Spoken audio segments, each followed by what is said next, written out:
Okay, so I'm doing this book review on 50 Shades of Grey, and the review isn't all that good. Not for 50 Shades. I'm going to judge it on plot, flow, writing, characters, and creativity.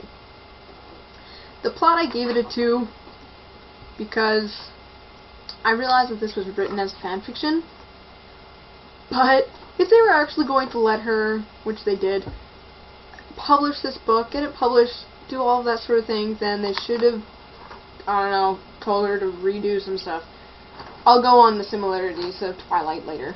But flow, it did flow pretty good, so I gave that an 8.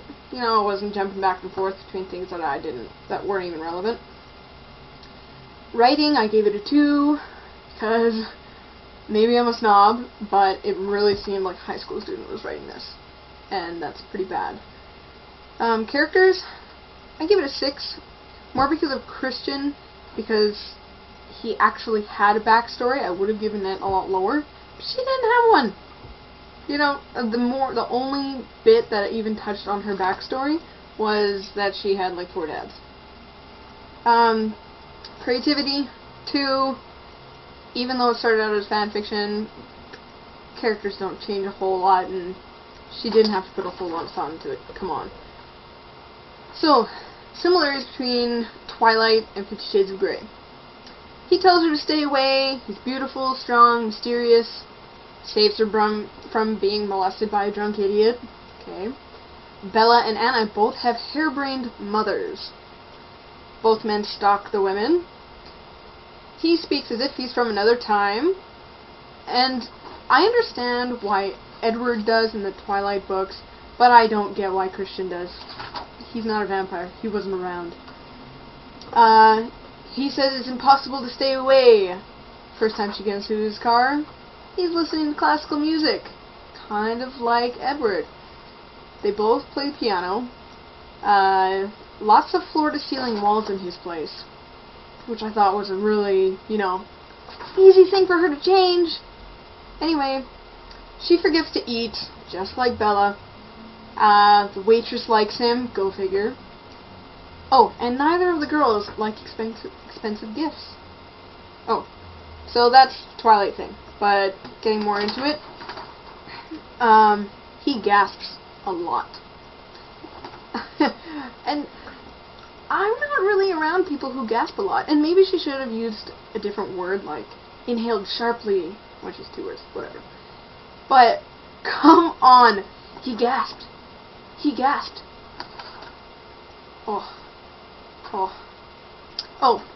And Anastasia, she seems like she's 16, not 21. I'm 22, not far off, and in no way do I feel like sometimes I act a little bit immature, but I never get like that. Anyway. The first couple nights, she dreams when she met Christian, then the tea that she had with Christian, then the coveralls she sold to Christian, then some S&M with Christian, and then suddenly she stops dreaming. No more dreams. Oh, by the way, the whole how they keep busy in this story, and then he asks her if she's hungry, and she's thinking, only for you. It's like, you're a liar. Okay. Number 1, people get tired. They don't do it that often, or maybe he's just an addict, which I think so. But really, that often? Come on. It's not until maybe the last quarter of the entire book that she's actually allowed to call him Christian.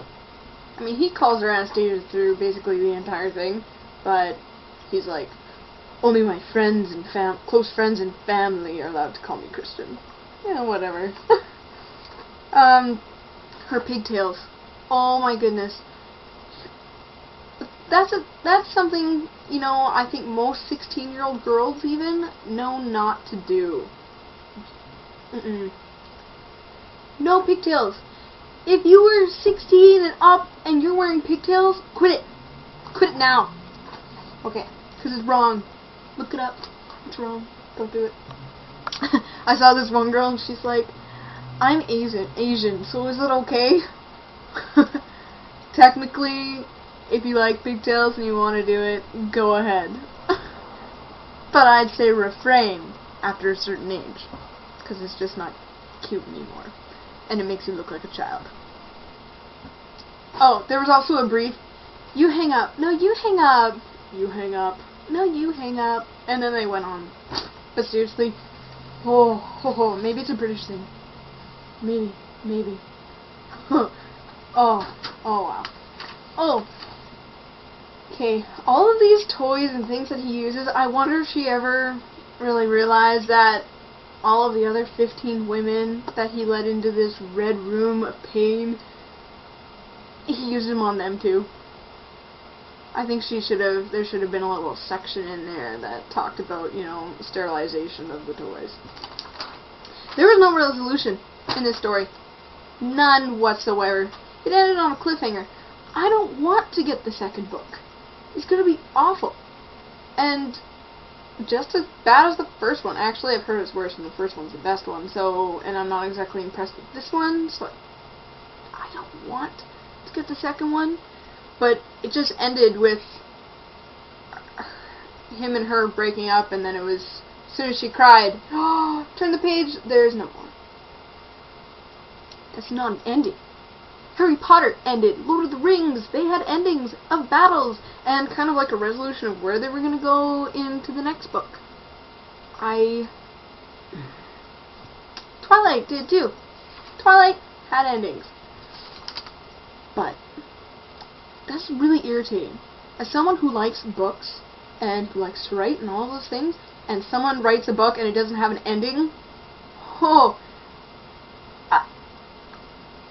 I don't think she had any literary training or anything. No excuse. The publisher should have pressed her for it. I don't know. Maybe the publisher and the editor knew that it sucked, and this was the only way to get people to get to the second one. Just saying. Maybe. I wrote a couple things down here that I thought, I could share with you. It's mainly, it has some quotes in here, but she pulls the door closed, but doesn't shut it.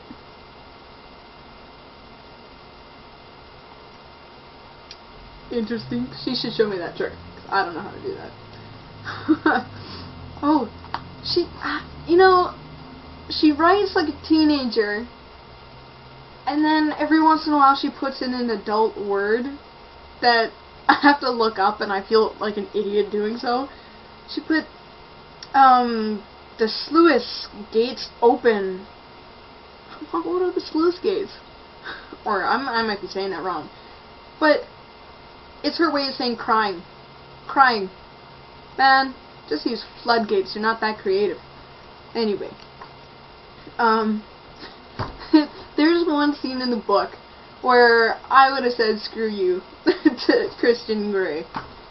He says, this is when she wakes up at his place in his hotel, actually, and she gets out of the shower, and he says, your hair's damp. Your hair's very damp. What is very damp? It goes dry, damp, wet. So, to me, I'm like, very damp is wet, so why don't they just say that? Anyway, and she's like, there wasn't a hairdryer. Like, he's scolding her for having wet hair after having a shower. Anyway, then they're eating, and when she comes out and there's a bunch of food out there, and it screams to me of Pretty Woman. I didn't know what you like, so I got you everything on the menu. And then when she doesn't eat everything, he's like, I have a thing about wasted food. Eat. I don't know why, like, personally, I would have been, maybe this is the reason why I didn't like the book, because I can't put myself in the place of the character at all. Can't relate with her. I would have been like, well, maybe before I got in the shower you should have showed me the menu. That way, I would be able to eat everything that's on my plate.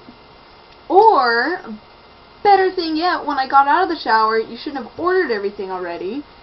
You should have showed me the menu. I would have picked it out, finished drying my hair for you, and then like, the eating issue would be done.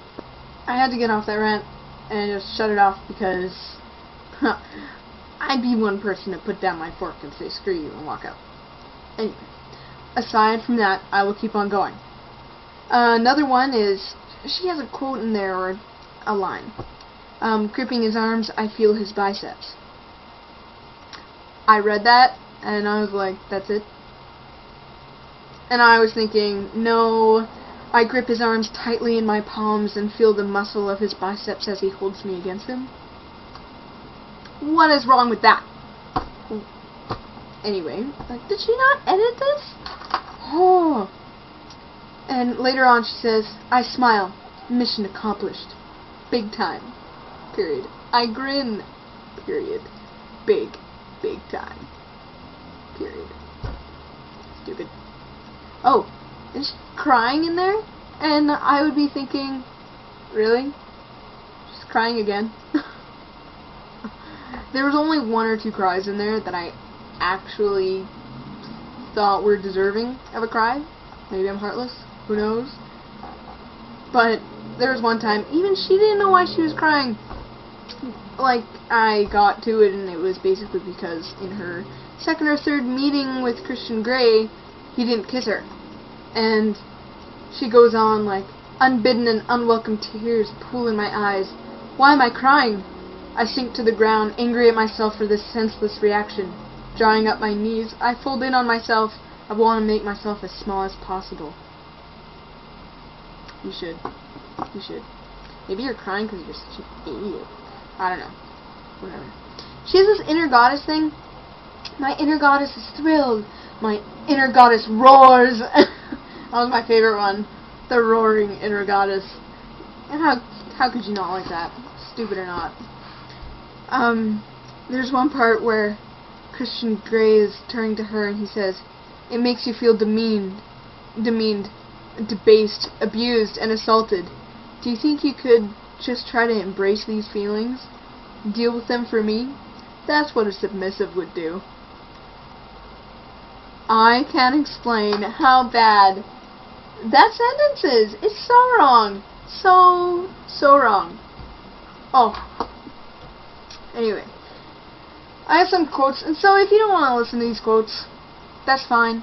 You know, go watch another video or whatnot. But I like some of these quotes, and I get to comment them, and what was it? Demean, debase, and abuse these wrongfully constructed sentences. And that makes me feel pretty good. So I'm gonna go ahead and do it.